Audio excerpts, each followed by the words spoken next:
Адлер Тимиргалин. Қар урман аша. Гүләндәмнең зонада яшәп калганын бер генә җан иясе дә белми. Радиациялы зонага якын килергә дә курыккан җаваплы агайлар аны хәбәрсез югалучылар исемлегенә терки. Радиация тәсирендә үз организмында нинди үзгәрешләр килеп чыкканын Гөләндәм белми. Белсә дә аңламас иде. Авыру тудыручы бактерияләр мутацияләп төрле дару препаратларына каршы торырга өйрәнгән шикелле, аның организмында радиоактив нурланышларга һәм гомумән тышкы мөхит тәсирләренә бирешми торганга әйләнә.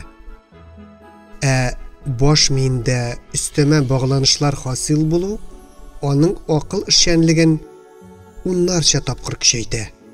Ул дөньяны һәм анда хөкем сөргән кануннарны үтәли күрә башлый дияргә мөмкин. Шул ук вакытта Гөләндәм уй-фикер көче белән әйберләргә физик тәэсир ясарга, аларны кагылмый нитмичә генә күчереп куярга, юктан бар итәргә һәм юкка чыгарырга өйрәнә. Бу сәләтнең сихергә һәм күз бууга бәйләнеше булмаса да, асылда ул аннан кайтыш та түгел икән. Ул фикер көче белән башка кыяфәткә керә, төсен алмаштыра, ягъни үз теләге белән ябалак булып та, күбәләк булып та күренә ала. Менә шушыларны укыгач, гыйлемдар параллель җирдәге Гөләндәмнең үзебезнең җир кызы ак әбигә, Гөлгөнәгә игезәк тиеш икәнен аңлады. Бер мәл атом шартлавыннан соң күп еллар үткәч, Гөләндәм ак әби балалар йортын һәм директор Мишәрәк Җанов яшәгән өйне барып карый. Заманында тоза нараттан 2 катлы итеп салынган балконлы, калай түбәле матур өй тышкы яктан күмерләнгән, кайчандыр ятимә кыз юып азапланган тәрәзә пиялалары яшен сугудан ахыры эреп яшел борчак булып җиргә тамганнар. Бер тәрәзә төбендә педагогның трофейны, ягъни кайчандыр немец офицеры кесәсеннән табылып, әйләнеш юллар белән татар авылына килеп җиткән көмеш портсигары ята. Көмеше күптән каралган, өстәвенә ул инде үтә радиоактив, аңа кагылырга да ярамый торгандыр. Хәер, Гөләндәмгә бернинди дә радиация куркыныч түгел. Кара чирам радиациясын кичергән кешеләр инде күптән вафат. Гөнаһсыз сабыйлар да, айнымас колхоз рәисе дә. Мунча күләчекисларыннан Гөләндәмгә таныш булган бәндәләрнең икесе дә наркоманияга әсир төшеп озак яшәмәгәннәр. Шуларга элек ташып яткан фәхиш директор Мишәрәк Җанов Карай мырза белән аның хатыны ишүгә сабышып үлгәннәр иде. Зона җәһәннәм тыюлыгына әйләнгән.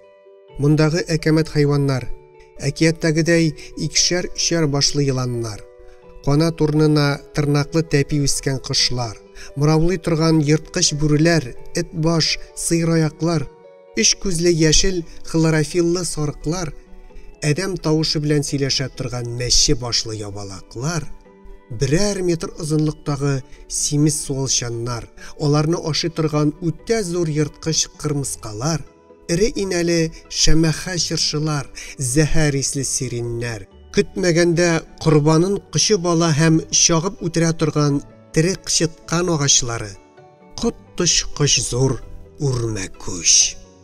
Үзен радиация белән газаплауга түзә алмыйча гөнаһсыз табигать саташып тудырган азманнар булар. Биологиядә мутантлар дип атала торган гарип ярымтыклар монда атлаган сайын очрый иде. Геннары буталып биткәнгә гомерләре озын түгел, күрәсең яшәү шартларына җайлаша алмыйлар. Үләнсез урман куйлыклары шул азманнарның зәгыйф сөякләре белән түшәлгән. Аяк баскан сайын чытырдап, уалып калалар. Бу тирә 100 чакрымлы даирәдә шәнишкеле тимер чыбык белән киртләтеп алынган. Киртәнең биеклеге 3 метрга җитә. Селәүсен, тиен кебек хайваннар шикне бозмасын өчен киртәнең ике ягында да агачлар киселгән. Тыюлык зонаның эчендә ярты чакрым киңлектәге буҗра сөрелгән җир. Аны әледән-әле агулап торалар, анда берни үсми, бер генә җанвар яки бөҗәк тә яши алмый. Бу буҗрадан тышта чакрым сайын, ягъни үзара күз күремендә каравыл каланчалары тезелешеп тора. Анда көне-төне снайперлар һәм ликвидаторлар утыра. Булар теге якка да, бу якка да бер генә җан иясендә үткәрмиләр. Үтерелгән хайваннар һәм кышкырт кургаш бирәүләргә төреп җиргә күмелә. Шунысы мәгълүм, аларның калдыклары әле 1000 ел буена бөтен тереклеккә үлем куркынышы белән янаячак. Агаби белән кичке сөйләшү аеруча җитди булды. Миннән дә, ерак галәмдәге Гөләндәмнән дә ялмавыз каршы чыгарга тиеш иде, диде Агаби көрсенеп. Үземдә гайре табигый көч барлыгын сизгәч, мин булачак дахиларны гына түгел, сәясәтчеләрне, фиркалы түрәләрне ана карынында чакта ук һәлак итәргә кирәк дигән уйга килгән идем. Шөкер, остазларым туры юлга күндерде. Ак әби адәмнәрне бер күрүдә таный, аларның кем икәнен һәм кем булачагын, нинди гамәлләр кылачагын белә. Күргәнче үк сизә, киләчәк китабын укый. Син бәләкәч, шарсыман яшеннең сиренә төшенеп җиткәнсең диярлек. Син бу яшен чыганагын һәр өйдә булдыру турында хыялланасың. Яшен кеше йортларны җылытыр, яктыртыр, әнең ашны да яшен утында гына пешерер дип уйлыйсың. Һәр кухарканы шул яшенне идарә итәргә өйрәтәчәксең син. Димәк, җинаятьчеләрне дә, алар җирдәге тормышны һәлак итәчәк. Барыбызны да. Аңлыйсыңмы? Малай башын чайкап маташты. Агаби сүзен дәвам итте. Күп булса 10 елдан соң син нейтриноны тураклап, матдәне тулайым энергиягә әверелдерүнең математик нигезләрен эшләп бирәчәксең. Бөтен дөньяны кулга төшерү турында хыялланган явызлар, хәзергечә әйтсәк, террорчылар, моннан һич шиксез файдаланачак, диде әби һәм тагын көрсенеп куйды. Шул рәвешле син залимнәр кулына абсолют корал тоттырачаксың. Әби 20-нче гасыр башларында яшәгән инглиз короле Георг 5-не искә төшерде. Бердән-бер акыллы кеше шул булган бит ул заманнарда, диде. Резерфорд кебек бөек галимнәргә король матдә атомнарын таркатып уйнау тәҗрибәләрен туктатырга буйра. Бөтен җир планетасын элементар кисәкчекләргә бүлеп ташлавыгыз бар бит сез иблисләрнең, ди. Я әйт инде. Хаклы булганмы шушы надан Георг патша? Әллә юкмы? Адәми затка галимлек кирәкме? Әллә миһербанлы булу мөһимрәкме? Озын сүзнең кыскасы, дип йомгаклады ул сүзен. Озын сүзнең кыскасы, бүген адәмнәргә абсолют энергияны кулга ияләштерергә иртәле. Менә киләсе гасырда, вакыты җиткәч, без кешелек дөньясы каршындагы бу тыюны гамәлдән чыгарырбыз. Кем ул? Без, дип сорады гыйлемдар. Күпчелек йылдыз дөньяларын, акыллы затларны берләштергән система. Бөек буҗра. Галәми акыл вәкилләре. Агаби, мин фән белән шөгыльләнү турында хыялланам. Фәннән башка минем яшәвемнең мәгънәсе юктыр да. Әгәр инде галәми акыл вәкилләренә барысы да билгеле икән, җирдән читтә миннән ни файда? Юк, без синне фәннән айырмабыз. Агаби чак кына уйлап торды да, икенчедән, бөек буҗра вәкилләре барында белеп бетергәннәр икән дип уйлавың хата, дип истәде.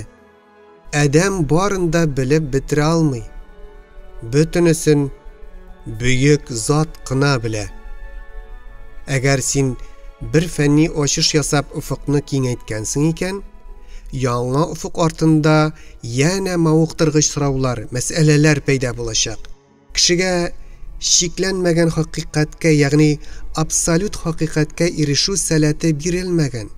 Shunliqdan ul nisbiy haqiqat bilangina qanoatlantirga majbur, deylar g'olimlar. Ikkinchidan sen g'ilimlar yalt etib og'abiga ko'tarilib qaradi. Üçüncüden sen etiyeningden hem yakınlarından ayrılıp bitmezsin. Hiç kaygırma. Tik iki yaklı ilim tegiz bulmaz. Siz birbirinizni düşte görüp durursiz. Düşlerigiz rast düşler bulur. Anları ağabi fikrin devam etti. Yer yüzünde cennet bakçası yasayım dip ümitlengen kişilik medeniyeti o'zi o'stirgan qoruman ishinde adashdi. Ekologik halokat chiri bu. Umuman, bunday halokatni g'alamdagi ko'pchilik madaniyatlar kechira. G'alam tarixida o'zini ongli ravishda halok etgan sivilizatsiyalarda belgili. Mana shul chog'inda oldingi dunyolar adashganlarga yordamga kelib, komil shaxslar tarbiyalarga bo'lisha. Komil shaxslar planetani qutqaruv үшін жетәкли. Sen менә шул күркәм затларның берсе булып җитлегергә тиеш. Син бирдә әле башлангыч билемлегене аласың. Сине югары академия көтә. Генийлар да мәктәптә укырга тиеш бит. Гений дигәннән беләсең микән, бу гарәпчәдән кергән сүз татарча җен мәгънәсендә бит. Әвәлгеләр һәр кемнең үз җене була дип уйлаганнар. Җенем сими, җене карыша, җенләнгән дигәндә нәкъ менә шушы ишкәрге җен асылда Фрейд әйткән күңел күздә тотыла. Балага ачышлар ясарга шушы җене ярдәм итә. Үсә төшкән сайын җеннең йогынтысы кими, кеше тормышында гакыл дигән прагматик нәрсәләр дилбегәне үз кулына ала. Генийларда качак гакыл белән җин парлап җигелеп эшли. Тик мондый хәл сирәк булучан. Кайгыр генийлардан кыттышкыч җинаятчылар чыга. Бакыр кышы белән шүрәле роботлар, параллель планетаның бүгенге хуҗалары. Алар төрле формага кирип, төрле затларга әверелергә сәләтле. Асылда алар бер үк затның төрлечә гәүдәләнеше генә. Шүрәле, мәсәлән, кирлекне гәүдәләндерә, тискәре дәлилләр китергә ярата. Әллә каян гына алып, кара күзлеген борынына элеп куйса, көттә тор. Шүрәле берәр явыз сүз әйтеп ташлаячак. Иң гаҗәбе шунда, сәйәрдә яшәүче роботлар бер калыптан сугылмаган. Алар элек үзләренең хуҗалары булган төрле ил, төрле милләт үзенчәлекләрен саклап калганнар. Төрле телдә сөйләшсәләр дә, milli robotlar arasında til kirtelləri yox ikən, çünki onlarның ortaq matematik tilləri var. Ni üçün соң robotlar үзләре üçün bütünlәй ят булган органик тиреклек әһелләрен, әйтик, кешелек дөньясын һәлакәттән саклап калуны максат итеп куйганнар дигән сорау синдә тумадымы ни гылымдар? Туды, агаби. Чөнки космик һәлакәттән соң яңаргач, органик тиреклек робототехниканы кабат тудырала. Яңа кешеләр хәтерендә бөтен мәгълүмат та сакланачак бит. Мин яңа кешеләр роботларны хөрмәт итәрләр, аларны арбайтер дип кимсетмәсләр дип ышанам.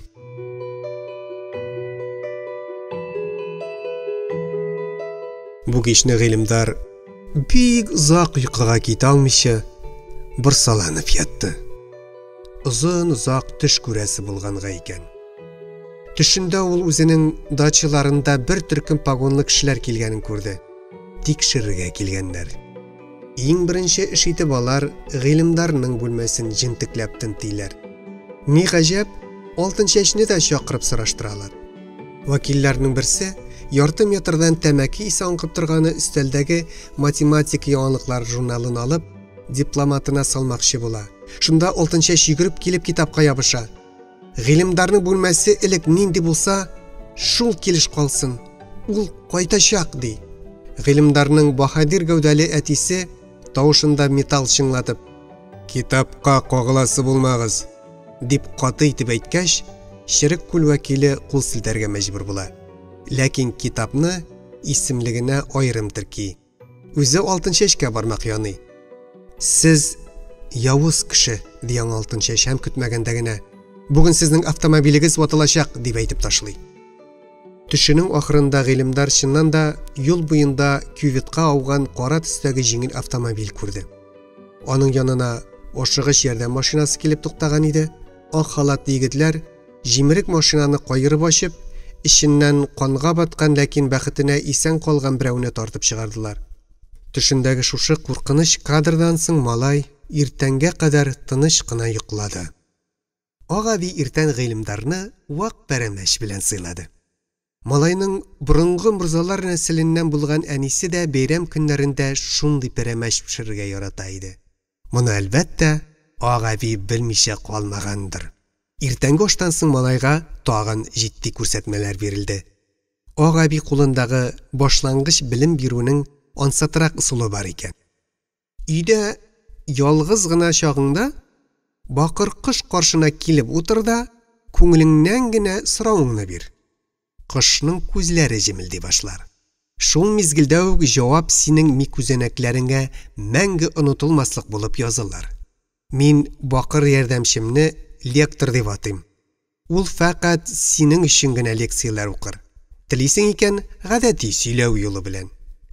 Ләкин бусы бик озакка сузыла, аңлыйсыңмы? Аңлыйм, диде малай. Ләкин көч куймыйча бушка гына артык җиңел бирелгән белемне әйтәм. Минем баш мием гап-гади бер дискетага гына әйләнгән кебек була ич. Борчылма бердә. Үз ачышларыңны син шул ансат ысул нигезендә, әмма барыбер күп тырышлыклар куеп ясарсың балам. Шулай да Агаби нәрсәнедер әйтмичә калдырды шикелле. Әллә инде монда Шүрәленең нинди роль уйнаганын микән? Гыйлемдар Агабинең киңәшен икенче көнне үк тотарга булды. Ялгыз калгач, көзгө каршына килеп утырган гына иде, бакыр кыш үзе телгә килде. «Мин синең иң элек ни сораячагыңны беләм», диде ул гүбедән чыккан калын тавыш белән. «Син әти-әниләрең белән элемтәң нинди булачагы турында белешмәк буласың. Бу виртуаль элемтә булыр. Сез бер-берегезне фақат төштә генә күрәчәксез. Ләкин төштә абсолют чынлык сакланыр. Һәм синең дә, якыннарың да күңеле тынычланыр дияргә мөмкин». Гыйлемдар гуманитар фәннәр өлкәсендә бигрәк тә нәфис әдәбият даирәсендә артта калганлыгын әйтергәме юкмы дип торганда, бакыр кыш сүзне үзе шул якка таба борды. Сүзне дибез, ләкин фикерләренең күбесен ул малайга турыдан-туры, сүзсез генә тапшырды шикелле. Бакыр кыш бөтен дөнья әдәбиятын белә. Кирәк икән ул Одиссеяны, Җемҗемә Солтан, Гамлет, Евгений Онегин, Кисек баш, Мастер һәм Маргариталарны башыннан ахырына кадәр төрле комментарийлар бирә-бирә яттан укый. Чөнки аның хәтере чиксез. Тик шунысы сәер, ул бүгенге Рәсәй әдәбиятын санга сукмый. Һәр хәлдә ихтирам итми икән. Ул аны әдәбият дип тә атамый. Чөнки бу әдәбиятта бернинди әдәп тә күрми. Куллары кычыткан вакчыл һәм түбән хаттатларның иҗат җимеше дип кенә атый. Шуңа да карамастан илдә әдәби тәнкыйть чәчәк ата. Чөнки ялган атлы мөтәтәнкыйтьчеләр бихисап. Эш хакы алу өчен аларга әдәбиятыбызны бар дип күрсәтү кирәк ич. Шәрә король турындагы әкиятне хәтерлисеңме? Анда ике алдакчы тегүче кәбестә төсле бер катлы корольгә гаҗәеп күлмәк ыштан тегәргә алыналар. Тик имеш ул кием гөнаһлы кеше күзенә күренмәячәк икән. Шарлатан тегүчеләр әллә нинди затлы ситсыларны үлчәгән, кайчы белән кискән, күзгә күренмәс җеп саплаган инә белән теккән булып кыланалар. Корольгә нидер кигезеп караганда итәләр, сокланган булалар. Әлбәттә инде булар күз буалар. Шындыкта үрфия киемнәр корольнең үзенә дә, аның министрларына да күренми. Тик барысы да киемне күргән булып кыланырга мәҗбүр. Кемнең гөнаһлы я ялганчы булып каласы килсен. Бүгенге әдәби тәнкыйтьчеләр менә шушы тегүчеләр шикелле инде. Бәрәш, король шәрәтәниш дип кычкырган гөнаһсыз сабый гына күрми гипнозланган укучылар арасында. Хайыр, Хайдар Әлим дигән бер зыялы вижданиясе бу хакыйкатьне шитләтебрәк булса да әйтеп биргән иде. Шипшә ясына таяк тыгып айкаган шикелле булды ул. Дәрәҗәле тәнкыйтьчеләр дәррәү күтәрелеп Хайдар Әлим өстенә ябырылдылар. Аны яклаучыларны да шагып бетерделәр. Җәмгыятьтә Хайдар Әлимнәр, Зөлфия Бәйрәшевалар саны билгеле бер критик массага җиткәч, шипшәләр һәм соры кортлар җиңелер. Алдар таз җыйшылар һәм тереспит мутагалимнәр сәхнәдән куып төшерелер. Ләкин бу критик масса үзеннән үзе барлыкка килмәячәк. Хайыр, бу хакта соңрак махсус әңгәмәбез булыр. Бакыр кош гыйлемдарга турыдан-туры мәгълүмат тапшыруын дәвам итте. Һәр сәнгать әсәрендә зурмы кичкенәме ачыш булырга тиеш. Әсәргә бәя биргәндә иң беренче таләп шул. Шунда кинәт кара күзлек кигән шүрәле телгә килде. Рус әдәбияты көнбатыш әдәбиятының шәүләсе булса, татар әдәбияты рус әдәбиятының сыйык күләгәседер. Татар әдәбияты өйрәнчек шәкерт кенә, нәтиҗәдә куян шулпасының шулпасы килеп чыга. Остазыннан уздыра алмаган шәкертнең бәясе бер тиен. Кыскасы, хәзерге татар әдәбияты тулы-кынлы әдәбият түгел. Сәбәбе нидә беләсезме? Шүрәле бу сорауны кемгә биргәндер билгесез. Шуңа күрә ул үз сорауына үзе җавап бирде. Сәбәбе бик гади, егетләр. Җаһиллек, хәтта икеләтә җаһиллек. Чөнки автор агай үзен ялангач дип санамый. Тәнкыйтьчеләр анадан тума әдипнең күзгә күренмәс күлмәк ыштанын җиләренә тикле мактап, я балагының үтүк сырында гына кимчилек тапкандай булып кыланалар. Шунысы аяныч, менә шундый алдар тазларга ышанучылар табыла. Совет чорында татар әдипләре өчен матбугат мәйданы җитәрлек түгел иде. Бүгенге көндә язучылар өчен мәйдан кирәгеннән артык киң, шуныктан җитлекмәгән гарип әсәрләр дөнья күрә. 20нче гасырда бер сатирик әдәби алгарыш нәшер ителә торган журналлар санына кире пропорциональ дигән иде. Ул хаклы. Кибет киштәләре сатылмыйча яткан татар китапларыннан сыгылып тора. Кайбер китапларны яхшы эш хакы түләсәләр генә укырга була дигәндәй бер корректор.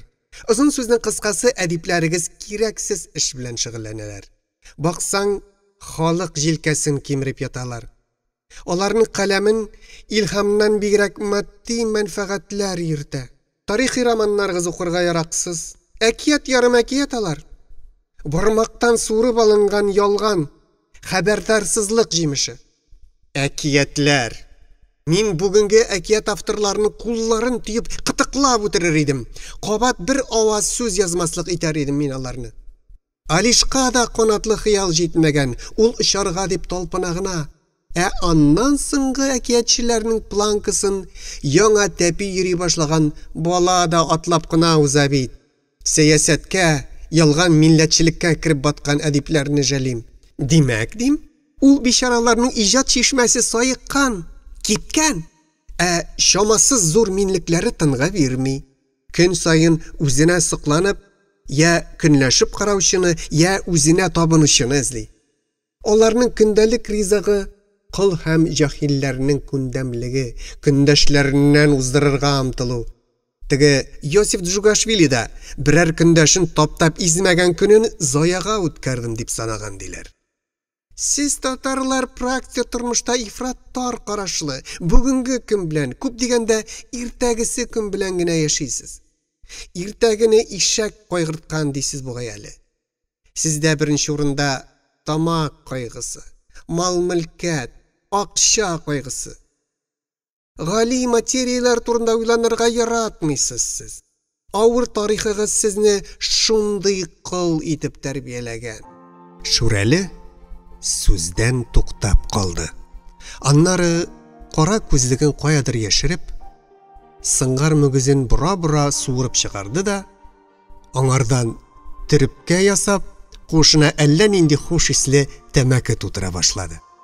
Бакыр кыш берни булмагандай, бая üzülгән нутыгын әвәлгечә тавышсыз гына дәвам итте. Сәнгать кешесенең айрылгысыз хасияте балалык сыйфаты. Еш кына сәнгатькәр адәм баласына тиеш бәхеттән өлешсез кала. Шуңа күрә сакаллы сабыйларның маңгаенда шиш, күз төбендә фонарь күгәреп торыр. Ә җаннарында бетәшмәс яра. Сабыйлар кебек булыгыз. Күңелләре пак булганнар бәхетле кебек инҗил сүзләре бөтен инсаният өчен уртак хакыйкать бит югыйсә.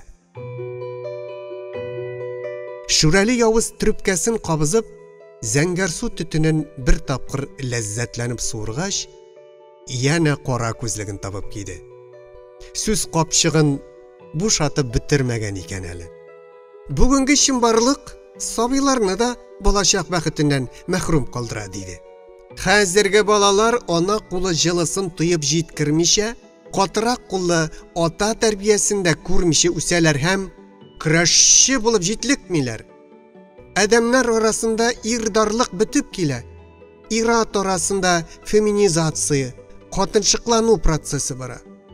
Хатын-кызлар исә киресенчә буыннан-буынга ир-ат сыйфатларын үзләштереп, ирдәүкә азманнар санын арттыралар. Алар чын мәгънәсендә чалбар киделәр.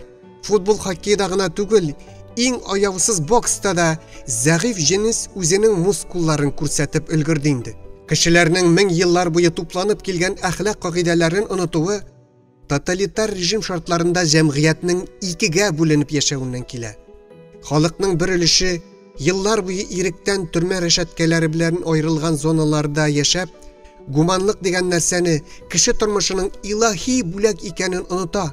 Иреккә чыккач, бу кешелексезлек йогышлы шир, кизү кебек геометрик прогрессия буенча тарала. 70 еллык коммунистик ялган китергән зыянны оныту өчен яна 3 буынның кичүе зарур. Кайсыдыр бер ялагайы Ленинны иң кешелекле кеше дигән. Ә бит төптә Ленин иң кешелексез кеше. СССРда пролетариат исеменнән канлы репрессияләрне башлап җибәрүче. Әйткәнемчә, кешелек кавымы генетик тирәнлектә нигездә 2 сыйныфка, инде берничектә төзәлмәслек җинаятьчеләргә һәм сабыйларча бер катлы эшчәннәргә, эргоголикларга бүленде. Беренчеләре соры корт тормышы алып баралар. Эшчәннәр хисабына яшиләр. Бу факт философ Герберт Уэллсның «Вакыт машинасы» дигән әсәрендә аеруча кискен итеп тасвирлана. Ахырда җинаятьче марлоклар ялмавыз андрофагларга, ягъни кеше ашаучыларга әйләнеп, бала сымак дәрәҗәгә төшкән бер катлы эллойлар белән ризыклануга күчәләр. Аларны махсус фермаларда асрыйлар, тәрбиялиләр, әйбәтләп ашаталар, курчак кебек киендерәләр. Бүгенге көнне марлок сыйнфы финансистлар кавымы белән тәңгәл. Сездә бүген 2 төрле цивилизация яши. Бар көндезге цивилизация, бар төнгесе. Төнге яшерен цивилизация ул криминал, бандитизм, угрылык, паразитизм. Уэллс әйткән эллойлар көндез яши, ә марлоклар төнге яшерен йырткычлар. Адам сүрәтендә булсалар да, алар инде кешелек сыйфатын җыйганнар. Аларны тәрбияләү, мәдәниләштерү яки кулга ияләштереп маташу мөмкин нәрсә түгел. Планетага кем хуҗа? Сезме әллә төнге марлоклармы? Кем кемне? Кешелек дөньясы каршында менә шушы сорау тора. Марлоклар хакимлеге белән көрәшү өчен иң элек менә шушыларны аңлау зарур. Ә бит Тәкъвә битлек кигән марлоклар югарыда да утыра. Ак йортта. Кремльнең үзендә дә. Кем кемне? Баһадирлар кайда? Кайда үзләрен курбан итәргә әзер данкылар? Бу хакта пәйгамбәр галим Иван Ефремов та уйланган. Укыгыз, кайта укыгыз аның үгез мизгелен. Укыгыз Брадар Стругацкийларның Алла булу җиңелмени романын. Азимовны укыгыз, Карел Чапикны өйрәнегез. Әйе, Антон Чехов, Галимҗан Ибраһимов, Әмирхан Еники кебек язучыларны һич шиксез белергә кирәк. Ләкин алар пәйгамбәр үк түгел, классик әүлия генә. Тик сезнең бу хәтта аларын да укымый инде. Сез баш катыргыч детективларга, матур әдәбият дип атала торган буш әкиятләргә, гыйшык романнарына багынасыз. Сез йомшак һәм зәгыйф эллойлар. Чыннан да бәлки сез яшәргә дә хаклы түгелдер инде. Бәлки җырыгыз җырлангандыр инде. Тарих сәхнәсенә марлоклар менәчәктер. Ә хезмәтияләре аларның кулларына әйләнергә тиештер. 1000 ел буе качып-пысып катакомбада бистәләрдә яшәгән марлок кавымы хәзер бөтен дөнья финанс империясе төзеде. Сез бишара элойлар, икенче сорт адәмнәр. Тегеләр баш булырга яралган, алар сайланмыш халык. Фаҗига тагын да тирәнрәк ахырсы. Малкуарлык һәм җинаятьчелек шире бик тиз ягучан. Биниһая явызлык һәм гаделсезлек зинданнардан иреккә чыкты һәм бишара эллойларның җилкәсенә менеп атланды. Ирекле һәм ирексез дигән зоналар арасындагы шик җуйла бара. Алар бер-берсеннән шәнишкеле тимерчыбык белән аерылса да, бу шик шартлы бер нәрсә генә булып калды. Төрмә кануннары һәм тәртипләре белән бергә тормышыбызга һәм гомум әдәби телгә кешелексез төрмә теле үтеп керә. Шуңа килеп җиттек ки, әгәр дә яманлыкны бизмәнгә салып үлчәп була торган булса, ирекле зона тәлинкәсе басар да иде. Галим гөләмә халкы әдәми затны Homo sapiens дип йөртмәктә, янәсе гакыллы кеше була инде. Юк. Әлеге адәмнәр бу исемгә лаек түгел. Әгәр атом афәтеннән кутылу, исән калу һәм планетаны коткару юлын тапса, әдәми зат Homo sapiens дигән дәрәҗәне күтәрә алачак. Ак әби менә шушы изге максатка хезмәт итә. Әйе, ул җир планетасында фән үсешен бер кадәр кирәк кадәр генә тоткарлый, юкса дәһшәтле субатым коралының иреле ваклы Хитлерларга, Саддам Хусейннәргә, Ким Синнәргә, суганныкларга һәм башка шашкыннарга эләгүе бар. Яңа корал яшел җирегезне җансыз таш өеменә я булмаса комета мазарга әйләндереп бөтен кояш системасын бүсеп ташларга бик мөмкин. Чөнки әгәр җир тузан болытына әйләнә калса, Кояш системасы гаиләсендә миллион еллар буена тотрыклы килеш калган гравитация көчләре һәлакәткә китерергә мөмкин. Җир сезнең космик йортыгыз. Асылда сез табигый космик станциядә яшисез. Атмосфераның, елга күлләрнең гомумән әйләнә тирәнең чисталыгы һәм язмышы сезнең ничек хуҗалык итүгезгә бәйле. Арал диңгезен кешеләр харап итте. Израильнең мактанышы булган үле диңгез дә ел сайын 1 метрга сайыгып бара һәм тиздән тозлакка әйләнәчәк.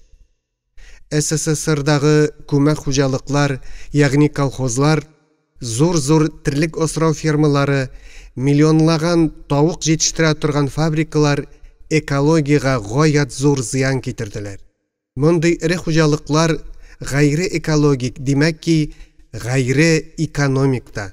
Тыелгысыз үсә барган цивилизация планетадагы биологик балансны бозып, 2 гасыр эчендә җирне шүплек башына әйләндерде. Шәһәр тирәләрен карагыз. Шәһәр шүплекләрен, анда үршигән күселәрне, балыксыз елга күлләрне ташлап, шәһәр чүпрекләрендә туклануга күчкән бехисап акчарлакларны, исәпсез сансыз карга козгыннарны, яңадан кыргыйлашкан эт өерләрен. Беләм, илдә үтә сабыр мөселманнар изге Мәхдинең кайтып гаделлек урнаштырганын көтеп яшиләр. Ә хыялы Рәсәй тулайым алганда Иблис Волантның әйләнеп кайтканын зарыгып көтә. Мастерның кайтканын, Маргаританы.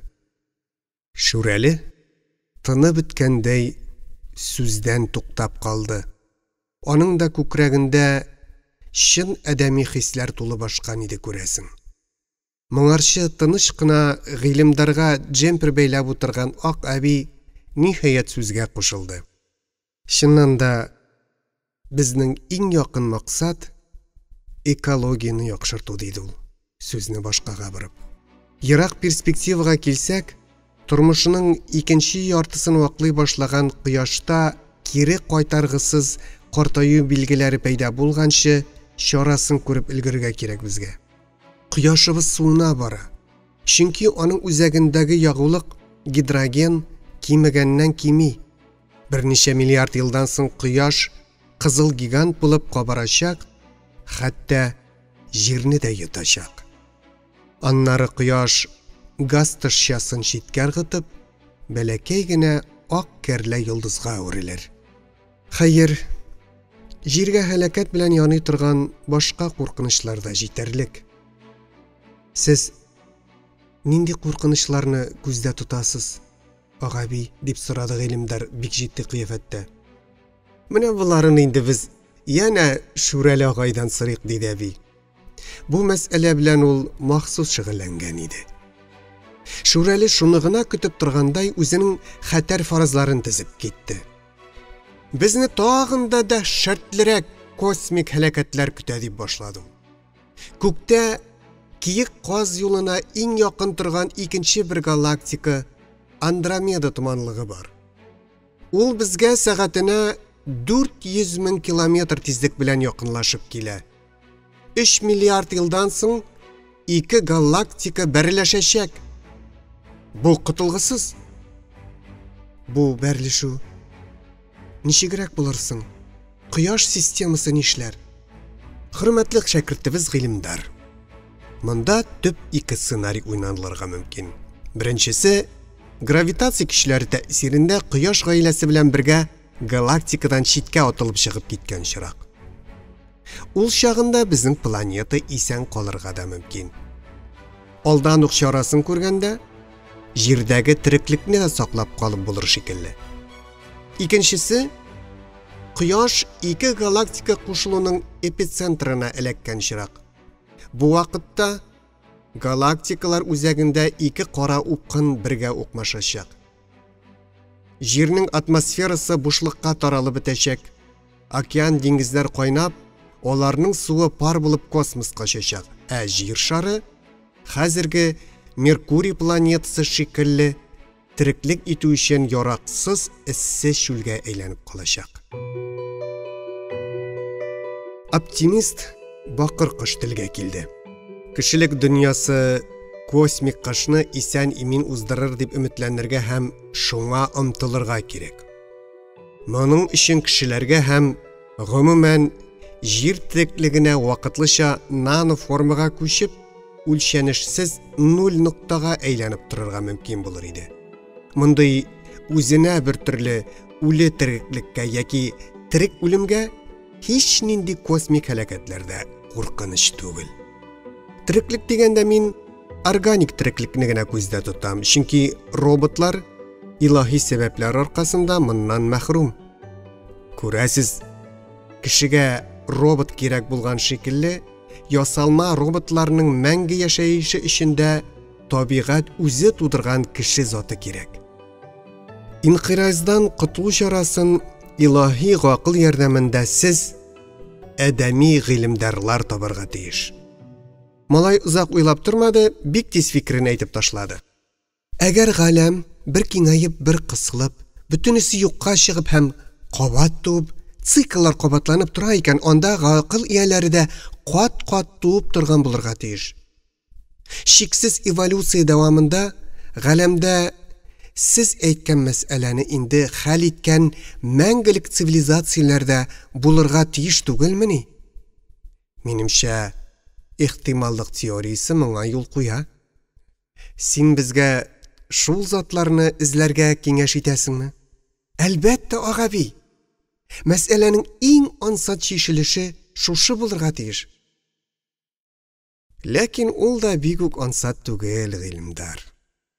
Аны хәл итүгә ихтимал миллион еллар китәр. Ул вакытта әле кояш критик яшькә җитмәгән булыр. Без, җир хуҗалары, өлгерәчәкбез. Өлгермәсәк? Галәмдә гадәттән тыш куәтле акыл ияләре булырга тиеш дигән фикер фараз гына бит. Димәк, безгә бер үк вакытта космик һәлакәтләрдән мөстәкыйль рәвештә котылу чараларын эзләргә кирәк. Бакыр кышның яшел күзләрендә ут кабынды. Сез нәкъ материалистларча фикер йөртәсез, диде ул. Сез галәмдә Алла яки бөтен дөнья гакылы дигән иң көчле фактор булырга тиешлеген исәпкә алмыйсыз. Алла сүзен ишеткәч, гыйлемдарның уйга калганын күреп, агаби сизелер-сизелмәс кенә көлемсерәгән шикелле тоелды. Күрәсең, әби, дөрес җавапны белә, ләкин малайдан мөстәкыйль фикер көтә иде. Пауза шактый озакка сузылды. Диде ниһаят гыйлемдар тәмам өлкәннәрчә, каваланмыйча гына. Бу фактор мәсьәләне тамырдан үзгәртә бугай. Тик буларны мин аңлап бетермим. Моның өчен Алла төшенчәсен даһи Ньютон, Гегель яки суфилар салган мәгънәдә аңларга кирәк, диде агаби. Буларын син киләчәктә үзләштерерсең. Син әле монда минем кушта башлангыч белемне генә алдың. Калганы академиядә булыр. Академия? Ул кайда? Еракта. Бик еракта икәнен генә әйтә алам. Аны инқиразга каршы академия дип атыйлар. Мин үзем дә белемемне шунда камилләштердем, балакаем. Сине без шунда затырбыз. Кайчан? Тиздән, гыйлемдар. Тиздән. Син инде күп нәрсәне белдең. Син көрәшче булырга әзер.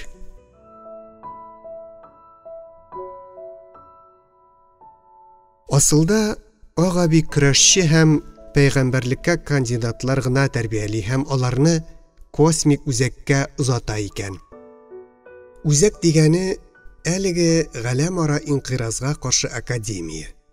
Аны уңышлы тәмамлап чыгучылар үзләрен теләсә кайсы затка әверелдерергә сәләтле. Алар чын мөгъҗиза эшли алалар. Бу үзәк барлык галәмнәр өчен гадәттә һәр дөньяга аерым җитәкчеләр әзерләү белән шөгыльләнә. Менә җир кешесеннән тәрбияләнгән пәйгамбәр табигатьнең гап-гади каприз аркасында булса кирәк, башка барлык дөньяларда да хезмәт итә ала, ягъни ул универсаль.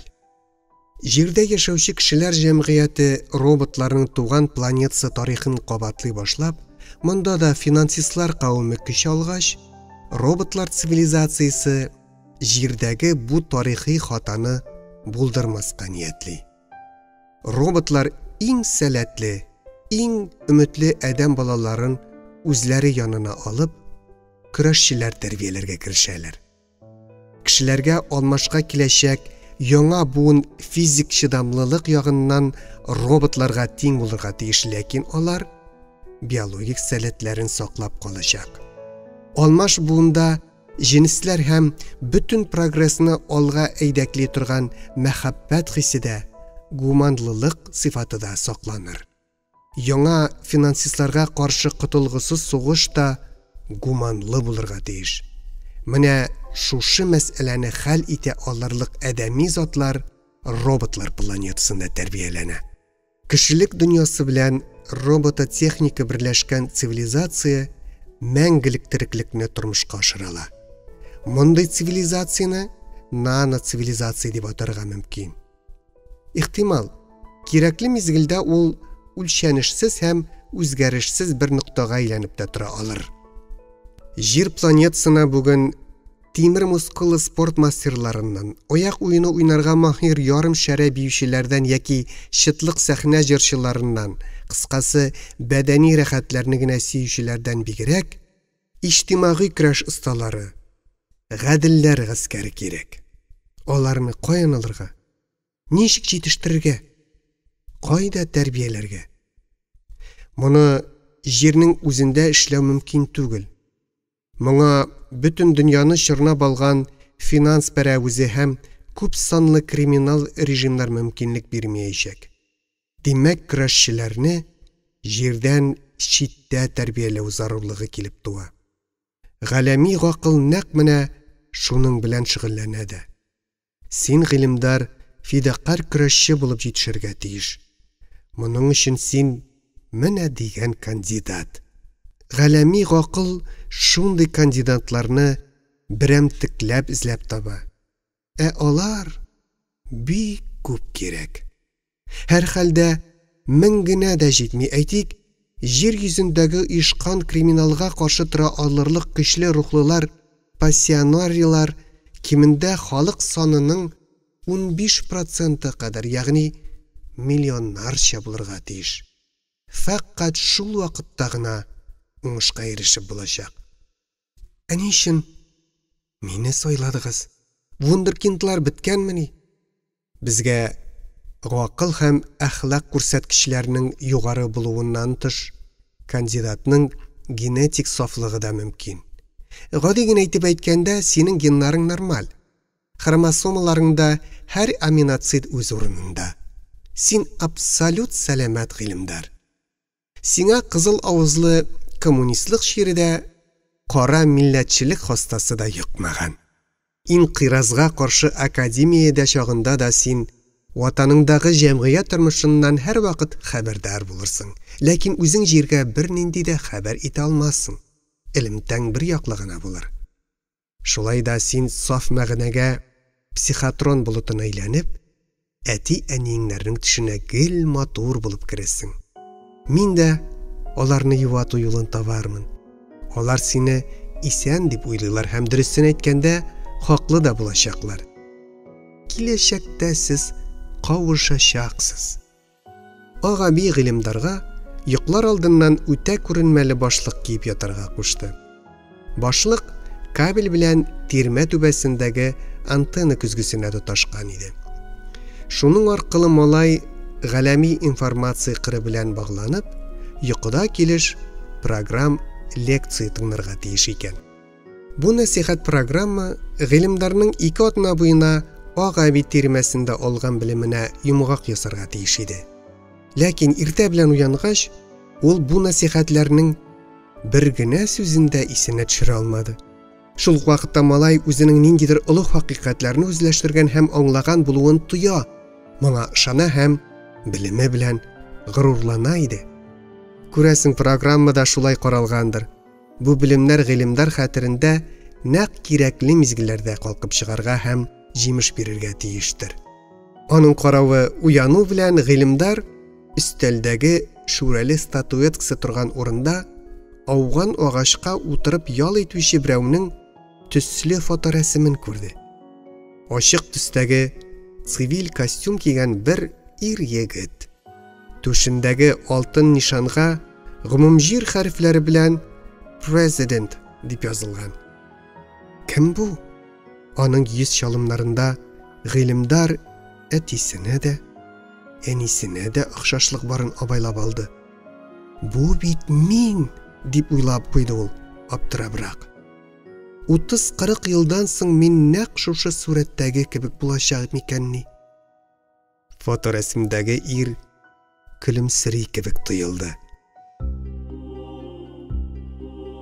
Гыйлемдар өстәлдәге бакыр кошның юкка чыкканын абайлады.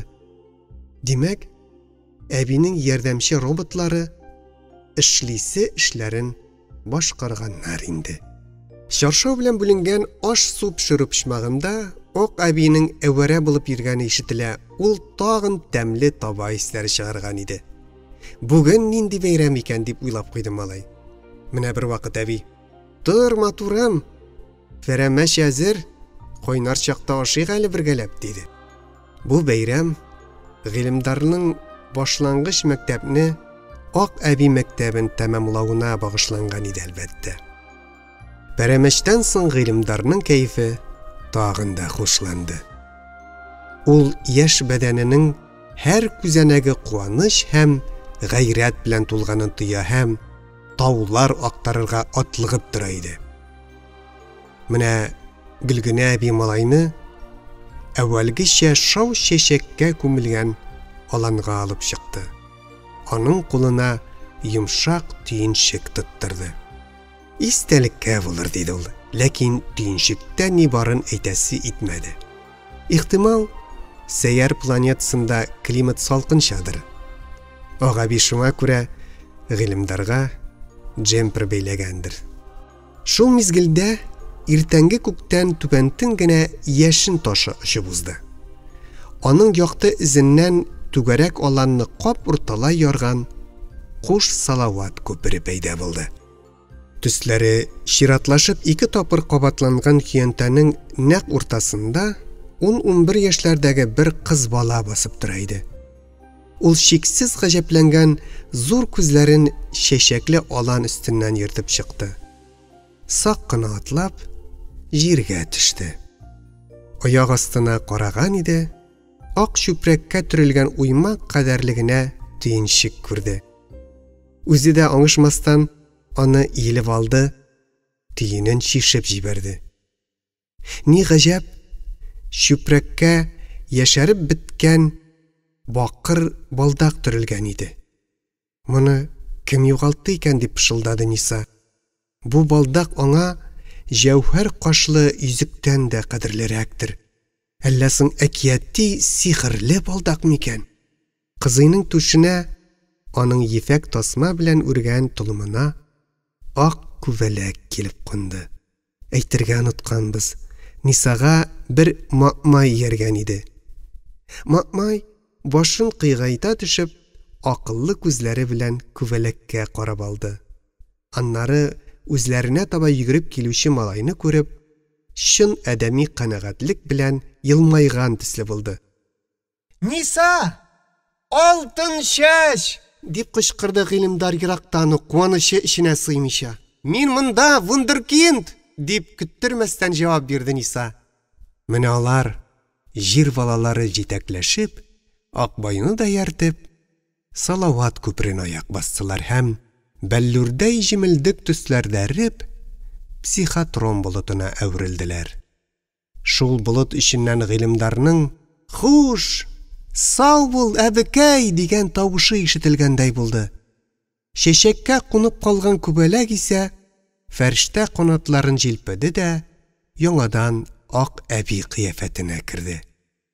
Хәер, ул һич тә әби түгел, бәлки япь-яшь татар кызы Гөлгенә Пакизә иде хәзер.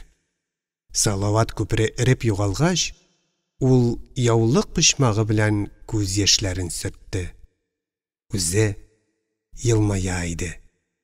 Карадагынай урман, караңгы төн, яхшы атлар кирәклә үтәргә дип, галәм инқиразга каршы җырын борынгы чалап, яшь яңгыравык тавышы белән киләп кабатлады Гөлгенә. "Юлыгыз уң булсын. Әнкәемнең балдагы сезгә бәхет, сәгадәтләр китерсен. Аппак кайын урман эчендә берсеннән берсе уздырып кошлар сайраша. Кайдадыр бер яшь тавышлы кәкүк тырышып әдәмнәр гомерен саный, ләкин һич кенә дә мәңгелекнең ышына чыга алмый иде." Илтизар Мөхәммәтгалиев укыды.